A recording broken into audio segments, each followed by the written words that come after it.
Hi there everyone. So I got quite a lot of positive feedback after sending around the kind of test run on I think it was Sunday evening. So yeah, we're going to go ahead. I've definitely got lots and lots of language from today, so I'm pretty sure I'll be able to do one video each day this week, and potentially I'll upload over my weekend, Monday and Tuesday too, because I'm still just going to go with 5 each video, but yeah, I have got more that I could share with you. So yeah, thanks everyone who gave me some feedback, and yeah, if anyone does have any other comments or questions or anything, again, do send me a message on Skype, italki, or leave a comment under the video. Yeah, and I'm glad that some of you are excited to sort of use this. I hope it's useful. So we'll just dive straight in with the language for today. So number 1 is to tell off, to tell someone off.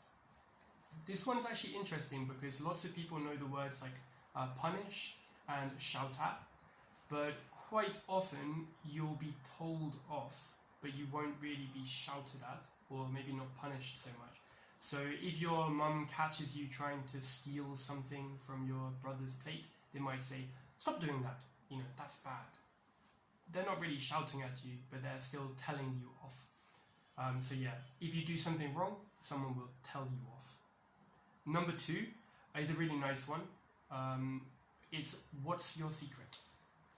So if you notice that someone has beautiful skin and they always look young, as you slowly age and wrinkle, you could ask them, what's your secret? You know, how do you do it? This idea is that if somebody's doing really well, they must have some special way of, you know, being superhuman. And maybe if you find that secret out, then you would be able to be like them. But of course, it's probably not true, you know. But it's a nice question to ask. What's your secret? Number 3, just out of reach. This phrase is for when something is a little bit too far away from you. So from here, you know, I can almost reach a plug socket on the wall, but it's just out of reach. I can almost reach my headphones. I'm about this far away, so it's just out of reach. Number 4 is a really cool phrase which came up in my last class today. It's finders keepers.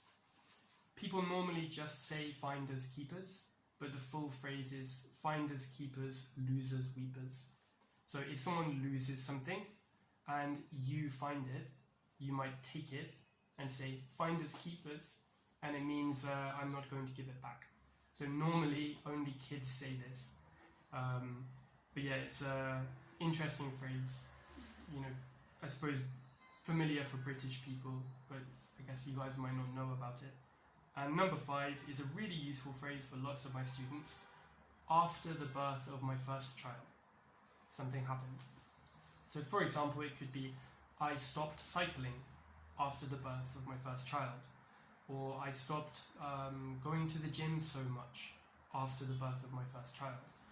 Maybe we stopped taking holidays in other continents after the birth of my first child because of, you know, vaccine issues or whatever it might be, you know. So yeah, it's quite a useful phrase. After the birth of my first child, something changed, you know, naturally, as it would.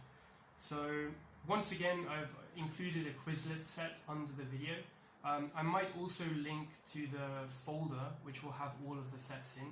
So I don't know if you guys are logging into Quizlet or not, but yeah, you can probably bookmark that folder, and as I add sets, they'll all show up there. And one final quick tip about Quizlet.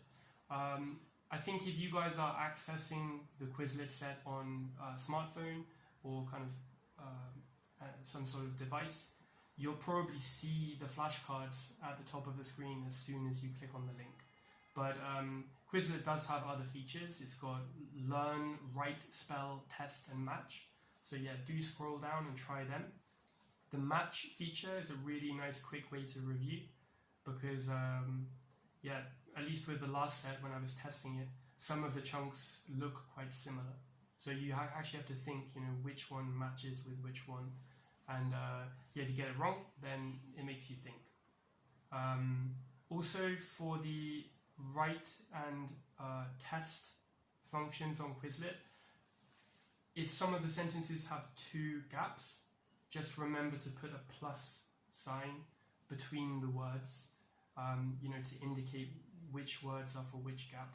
Otherwise, Quizlet will tell you you got it wrong, even if you used the right words. So this one's a little bit longer. This will be today's chunks and some comments about the Quizlet set. But yeah, I hope you guys find this useful. And if you have any feedback again, just leave a comment under the video or contact me directly. So thanks. Happy studying.